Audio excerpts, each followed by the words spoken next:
Shara Yichud Vaimuna Perek Zayin. Prenons la page Pebet Amud Aleph. Troisième ligne, Vine Geder ou Prinat. Morazaken veut définir dans ce perek deux conceptions différentes de l'unité de Dieu. Yichud Haïla, Yichud Hatata, degré supérieur, inférieur de l'unité de Dieu. L'unité de Dieu, ça veut dire dans sa conception la plus haute ou la moins haute. C'est la même unité de Dieu, mais il y a deux approches différentes pour la concevoir. La Morazaken commence par une introduction dont l'objet est d'expliquer ce que représente la Mida de Malchut, le Shem Adnut. Et il précise que Malchut est l'étape à partir de laquelle les notions de temps et d'espace vont commencer à exister. Alors dans les mots, comment se définit Olam, le monde? C'est ce qui se définit dans le temps et l'espace. L'espace, c'est les quatre directions, est, ouest, nord, sud, le haut et le bas. Prinatzman, avar ou vevatid. Le temps, c'est le passé, présent, futur. Ces midot, non, pardon, ces repères de temps et d'espace n'ont absolument rien à voir, ne valent absolument rien dire au niveau des midot kedoshat elionot, ça veut dire dans le monde atzilut au-delà de Malchut. Kim be midat Malchut oidbarech, levada. Seulement au niveau de Malchut, ces midot commencent à vouloir dire ces repères commencent à vouloir dire quelque chose. Alors shayach lomar shoidbarech melech lemalad kenketsul matad entachlit. Alors on pourra dire que Dieu est le roi du plus haut au plus bas, et dans toutes les directions, et aussi dans le temps on pourra dire que Dieu a régné, il règne et il régnera au passé, au présent, au futur. Et donc l'existence du temps et de l'espace, leur création, leur existence, c'est le résultat de l'intervention de Malchut Adnut, ou le fiche midat Malchut yitbarech miuchedet miuto vatzmut yitbarech tachlit hayichut comme shitbarech. Et puisque Malchut ne fait qu'un fusionne complètement avec Ein Sof, avec l'essence de Dieu. Donc le temps et l'espace finalement disparaissent devant un Kadosh Baruch Hu qui bitul or hashemesh beshemesh, comme le soleil, comme les rayons du soleil disparaissent dans le soleil. Je vais reprendre ce que la Morazaken vient de nous dire. Il dit que les valeurs de temps et d'espace se définissent uniquement à partir de Malchut, pas au-delà. Au-delà de Malchut, le temps et l'espace ne veulent absolument rien dire. Morazaken disait Enem Shaychut Klal. On aurait pu penser qu'au-delà de Malchut, le temps et l'espace se conçoivent, mais se définissent différemment. Et c'est pour qu'on ne fasse pas cette erreur que Morazaken précise que les notions de temps et d'espace n'existent pas au-delà de Malchut. À partir de Malchut, on peut déjà commencer à évoquer le passé, le futur, ici ou ailleurs, en haut, en bas. Alors nous pouvons dire que Hashem Melech, Hashem Malach, Hashem Yimloch, que Dieu règne, il a régné, il régnera. Ça ne veut pas dire qu'à partir de Malchut, le temps et l'espace, comme nous les connaissons dans notre monde, existent déjà. Ça veut seulement dire qu'à partir de Malchut, le temps et l'espace, ça commence à vouloir dire quelque chose.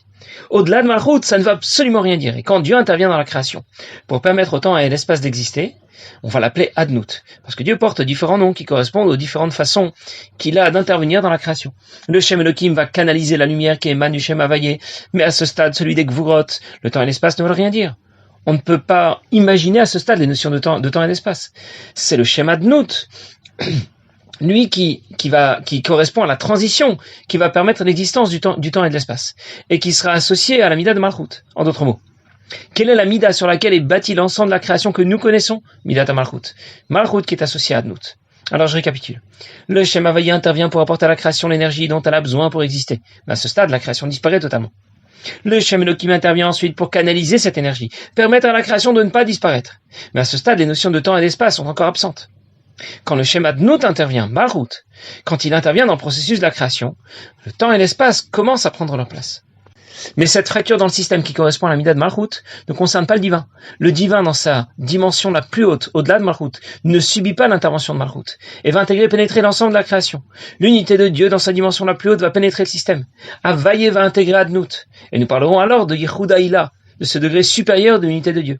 Ça veut dire qu'il ne faut pas imaginer que les deux conceptions de l'unité de Dieu, Yichud Haïla et Yichud Hatata, dont on va parler plus longuement, sont totalement distinctes et séparées. Il ne faut pas croire que dans la création, en deçà de Malchut, la conception de l'unité de Dieu est moins haute, et au-delà de Malchut, bien, la conception de l'unité de Dieu est plus haute, et qu'il n'y aurait aucune percée d'un système à l'autre. En réalité, ces deux conceptions de l'unité de Dieu se rejoignent et se conjuguent. Parce que la Mida de Malchut, comme les Gvurot, et le Shem Adnut, comme le Shem Elohim, n'auront aucun effet, aucun impact sur le divin. Ils n'ont d'effet que par rapport à nous. Ça veut dire que de notre point de vue, la création existe, mais en même temps, elle s'efface totalement devant Dieu. Et elle n'existe pas. En d'autres mots, on aurait pu penser que pour nous, la création existe. Pour Dieu, elle n'existe pas. Ça aurait été si simple. À chacun son point de vue, c'est tout. Et pourtant, l'Admour Zaken explique que pour nous, de notre point de vue, la création existe en même temps qu'elle n'existe pas. Bien sûr, on a du mal à assimiler cette idée, et c'est tout à fait normal, mais c'est la réalité, même si elle nous dépasse. C'est ce qu'on appelle l'intégration du schéma Vayé dans le schéma de Nout. Yehuda Ila, le degré supérieur d'unité de Dieu. En conséquence, ce monde existe sans exister. Le monde existe, mais il est pénétré par la conception d'unité de Dieu la plus haute. Il y a un monde, mais ce monde s'efface. Si je dis que le monde existe, je me trompe. Si je dis que le monde n'existe pas, je me trompe aussi. Si je dis qu'il s'efface comme un mirage. En même temps, le monde existe sans exister. Comment peut-on appeler une situation extraordinaire comme celle-là? Le monde existe sans exister. Eh bien, dans le langage courant, ça s'appelle tout simplement un miracle. Et il y a deux sortes de miracles. Il y a le miracle que je n'ai pas vécu comme un miracle. J'ai l'impression que Dieu n'est pas intervenu. Comme dans l'histoire de Pourim. Par chance, c'est Esther qui est devenue la reine. Elle et Mordechai ont très bien joué. Ils ont bien géré leur approche diplomatique avec Achashverosh. Bien comme dans l'histoire de Hanouka. Les Maccabim, vraiment, c'est des bons soldats. Des guerriers très aguerris. Très, très efficaces. Qui a dit qu'il s'est produit un miracle? Quand j'y réfléchis, je comprends. Certainement, il y a eu un miracle. Mais je le ressens pas. Et puis il y a une autre forme de miracle, celui que je vais vivre. J'ai vécu ce miracle. J'ai bien réalisé qu'il s'agissait d'un miracle. J'ai compris que Dieu est effectivement intervenu. Il a ouvert la mer devant moi. J'ai traversé. Il a envoyé 10 plans en Égypte. Dans le Beth Amikdash, on est serrés les uns contre les autres quand on est debout, et quand arrive le moment de se prosterner, tout à coup on a de la place. On dit aussi que dans le Kodesh HaKodashim, comme Aaron et Nominamida, l'endroit du Aaron, l'Aaron dans lequel se trouvait le Luchot, il est là en même temps qu'il n'est pas là. Je mesure du Aaron au mur et d'un mur à l'autre et je retrouve la même distance. Il y a 5 amotes du Aaron jusqu'au mur et 10 amotes en tout. Où est passé le Aaron? Il est là, mais en même temps il n'est pas là. C'est ce qu'on a expliqué aussi au sujet de la création. Elle existe, en même temps elle n'existe pas. Dans le Kodesh HaKodashim, ce Yehuda Ila, ce degré supérieur de l'unité de Dieu se manifestait, se révélait clairement. La perception de l'unité de Dieu la plus haute, qui intègre la création, apparaissait clairement dans le Kodesh HaKodashim. Et même si elle n'apparaît pas clairement dans le reste de la création, elle s'y trouve, elle a percé le système. Alors je récapitule. On distingue la perception la plus haute de l'unité de Dieu. De son point de vue, la création s'est effacée. La perception la moins haute de l'unité de Dieu. De notre point de vue, la création existe. Et nous parlons donc d'un Yehoud, ça veut dire que la façon dont Dieu perçoit la création va rejoindre la nôtre. Ces deux points de vue se rejoignent, mais ils peuvent se rejoindre de deux façons différentes. Lorsque l'unité de Dieu intègre la création et que je ressens son existence, je ressens que son existence s'efface devant Dieu. On parlera de Yehuda Ila, un degré supérieur de l'unité de Dieu. Je suis témoin de ce miracle permanent qui permet à la création d'exister. Ou bien, l'unité de Dieu peut intégrer aussi la création. Elle existe en même temps qu'elle s'efface, mais je ressens moins cette existence qui s'efface devant Dieu. Comme dans le cas du miracle de Purim ou de Hanouka, que je ressens moins le miracle. C'est ce qu'on appellera Yehuda Tata, le degré d'unité de Dieu inférieur. En d'autres mots, je récapitule encore une fois. Le Yehud, Havayé et Adnout peut se faire de deux façons. Havayé peut être dominant, et Adnout sera alors imbriqué dans Havayé. Et là, notre perception du monde sera beaucoup moins sensible. Notre perception du divin sera beaucoup plus sensible. Ou bien, Adnout peut être dominant, et Havayé sera imbriqué dans Adnout. Et là, notre perception du monde sera beaucoup moins sensible, et notre perception du divin le sera moins. Alors bien sûr, nous avons du mal à assimiler et intégrer ce que l'Admour Zaken nous explique, et c'est normal, pour cette raison que ces différents concepts, on doit les approcher aussi avec la Emouna, pas seulement avec notre intelligence. Ce qu'il faut bien comprendre, c'est que le développement que fait l'Admour Zaken au sujet de Yehuda Ila, Yehuda Tata, au sujet de ces deux différentes perceptions de l'unité de Dieu, ce développement a pour objectif de nous faire ressentir davantage l'unité de Dieu, sa présence, son existence. On ne veut pas seulement déclarer que Dieu est un, Hashem Echad. On souhaite le ressentir, on souhaite le vivre. Quelqu'un pourrait tout à fait déclarer Hashem Echad, il n'y a que Dieu, Ein Od. Une seconde, moi aussi je suis là. Il faut compter avec moi, avec ce que je suis, avec ce que je pense, avec ce que je veux, ce que je dis. Quand je m'imprègne davantage de l'idée que développe ici l'Admour Zaken dans ce Pérec, je comprends que Hashem Echad, Ein Od, pas seulement dans Hatzilut, et au-delà de Hatzilut, Hashem Echad, Ein Od, ici, dans le monde dans lequel je me trouve. Hashem Echad, ça ne veut pas seulement dire qu'il est le chef, qu'il est le créateur. Ça veut dire qu'il n'y a que lui qui existe réellement. Et le monde s'efface devant Dieu. Pourtant, j'ai bien l'impression qu'il existe. Oui, effectivement, tu as raison. Il existe, et en même temps, il s'efface devant Dieu. L'erreur, c'est de penser que Dieu existe et que le monde existe aussi. Hachem Echad, lui, c'est le numéro 1. Nous sommes le numéro 2. Voilà l'erreur. L'Admour Zaken explique, Ein Od, il n'y a pas de numéro 2, il n'y a qu'Hachem Echad. Et évidemment, c'est difficile à accepter. Et quand notre intelligence et notre réflexion ne suffisent pas, ne sont pas à la hauteur, eh bien c'est notre Emouna qui va devoir prendre le relais, là où notre intelligence sera complètement dépassée. Je n'ai pas besoin d'avoir la Emouna pour ce que je peux comprendre. La Emouna intervient justement quand l'intellect n'est plus à la hauteur, quand l'intellect sera dépassé. C'est pour cela qu'on parle de croire en Dieu. Pas croire que Dieu existe. Ça, je pense que tout le monde le comprend. Cette histoire qui raconte que quelqu'un est un jour venu demander au rabbi de lui apporter la preuve que Dieu existe. Le rabbi lui a dit, mais c'est très simple. Si je vous dis que, voyez le livre qui est sur la table, personne ne l'a écrit, l'encrier un jour s'est renversé sur du papier. D'où venait l'encre et d'où venait le papier, c'est encore une autre histoire. Mais l'encrier s'est renversé sur le papier, et après un long processus qui a duré 500 millions d'années, eh bien, le livre s'est formé, les lettres se sont formées. Et évidemment, personne ne va croire une bêtise pareille. C'est donc bien la preuve qu'il y a un créateur. Le monde n'est pas venu comme cela. Le monde est beaucoup plus complexe que ce livre. Et donc, le monde n'a pas pu apparaître de nulle part sans que personne n'intervienne. Mais croire en Dieu, ça ne veut pas dire croire qu'il y a un créateur. Ça veut dire croire dans l'unité de Dieu. Aborder avec Emouna le développement que présente ici l'Admour Zaken. Mais comment fait-on pour développer cette Emouna? Emouna, ça vient du mot Uman Amamen et Yadav, un artisan qui exerce ses mains. Il lui fait faire des exercices répétitifs, comme un artisan qui répète les mêmes gestes et qui va acquérir des automatismes. Ça veut dire que le concept de Yehoud Hashem, de cette unité de Dieu, deviendra un automatisme intellectuel dans notre esprit quand on va le répéter, petit à petit. Cette idée va faire son chemin, on finira par l'intégrer. Mais ça demande de l'entraînement, ça demande des efforts. On finira par assimiler ce que l'Admour Zaken nous explique. Avant d'imaginer qu'un monde puisse exister, cadré dans le temps et l'espace, il faut d'abord imaginer que des différences sont possibles. Parce qu'au départ, on n'envisage aucune différence. Hachem Echad. La notion même de différence n'existe pas au départ. Il n'y a qu'Hachem Echad. C'est la mida de Malchut, le schéma de Nout, qui va permettre d'introduire dans ce monde la notion de différence. Si on devait imaginer un monde sans l'intervention de Malchut, ça donnerait quoi?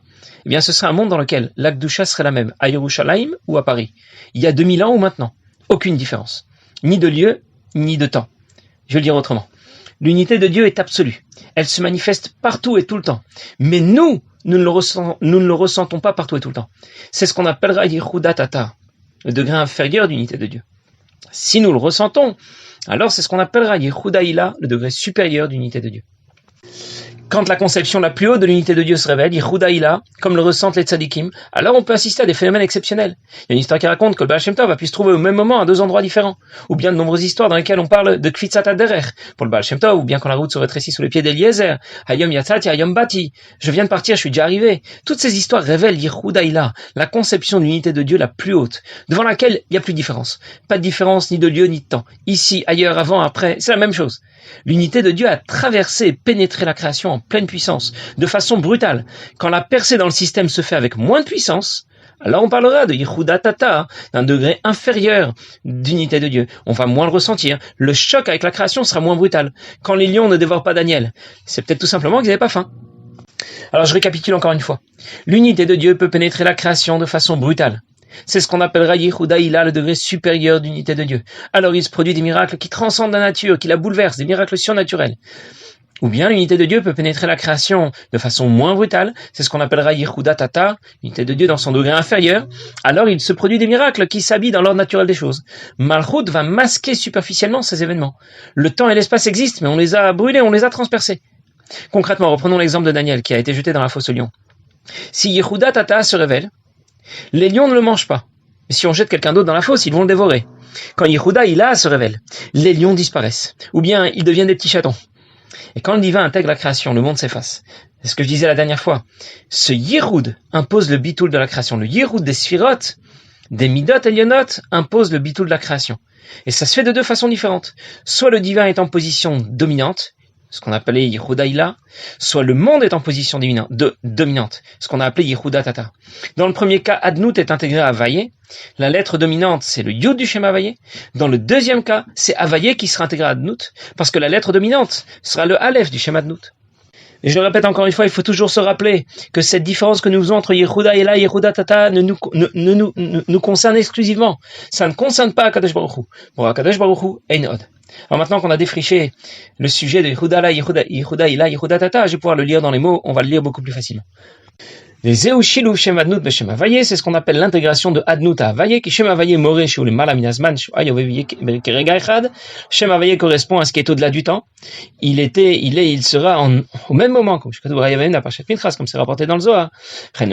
Makom, il est aussi au-delà de la notion du repère de l'espace, de la notion d'espace, qui Humea Vetamid. Et kol b'chinat makom kulomil malad le mataolda et citrin, c'est lui qui permet l'existence de l'espace du haut vers le bas et dans toutes les directions.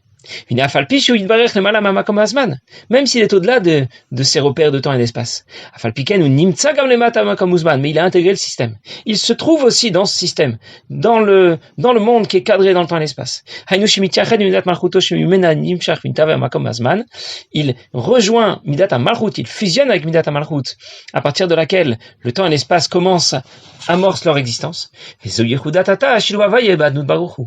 ce qu'on a appelé Yehuda Tata, le degré inférieur d'unité de Dieu, l'association, pas l'association, la combinaison, l'intégration d'Havaye à Adnut.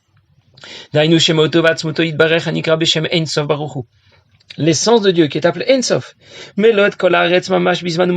même temps, il est Ensof et en même temps, il a intégré la création dans ses limites du temps et de l'espace. Akol melo me'or Ensof. Baruchu ou Baretz, tout est rempli du ciel à la terre et dans quelle direction tout est pénétré de Ein Sof, mais Shavim Mamash de façon tout à fait égale, qui Karub Aretz Mitachat Komo Bashamay Mimal Mamash, la situation est la même du plus haut au plus bas, qui a Kol Uprinat Makom Abatel Bimtsiut Ein Sof Baruchu, parce que tout est cadré dans cet espace qui s'efface complètement devant Ein Sof. Amit la Beshbo Ali de Midat Malchut Michudet Boïd Barech, lorsque Ein Sof va intégrer la création à travers la Midat de Malchut.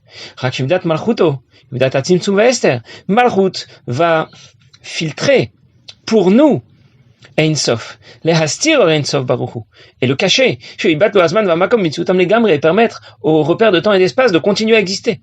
V'lo yeshum brinat zman umakom bimtziut afilu tartonim. Et alors, si Malchut disparaissait, le temps et l'espace disparaîtraient aussi.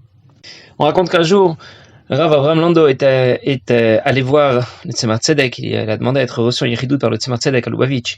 Et dans le Gan Eden à Tarton, ça veut dire dans la salle d'attente, si on peut dire, avant de rentrer dans le Kodesh et Kodashim, dans le bureau du Rabbi, eh bien, il y avait plusieurs personnes, des Chassidim, et parmi toutes les personnes qui étaient là, il y avait aussi un étudiant qui avait l'air bien habillé, bien rasé, et Rav Avraham Lando se demandait ce qu'il faisait là, alors il a engagé la conversation avec lui, il lui a demandé pourquoi est-ce qu'il venait voir le Tzemar Tzedek, et cet étudiant lui a répondu qu'il a appris que dans la Chassidout, on déclarait que le monde n'a pas vraiment d'existence, alors comment se fait-il que nous puissions le voir et le toucher de nos mains? Et Rav Avraham Lando lui dit, c'est curieux parce que j'ai un peu la même question. Moi je me suis demandé, puisqu'il n'y a que Dieu qui existe, comment se fait-il que nous pouvons voir la création qui est devant nous? Alors Rav Avraham Lando lui a dit, puisque nos questions ont l'air de se rejoindre, je te propose que nous rentrions ensemble voir le Tzemar Tzedek pour lui poser la question. Et ils sont rentrés ensemble dans le bureau du Tzemar Tzedek, et chacun lui a posé sa question à sa façon. Et le Tzemar Tzedek leur a répondu, c'est exactement ce qu'explique mon grand-père, l'Admour Hazaken, dans le Perek Zayin. Il y a ces deux conceptions de l'unité de Dieu, un degré inférieur, un degré supérieur, et les deux se rejoignent. Passez une bonne journée.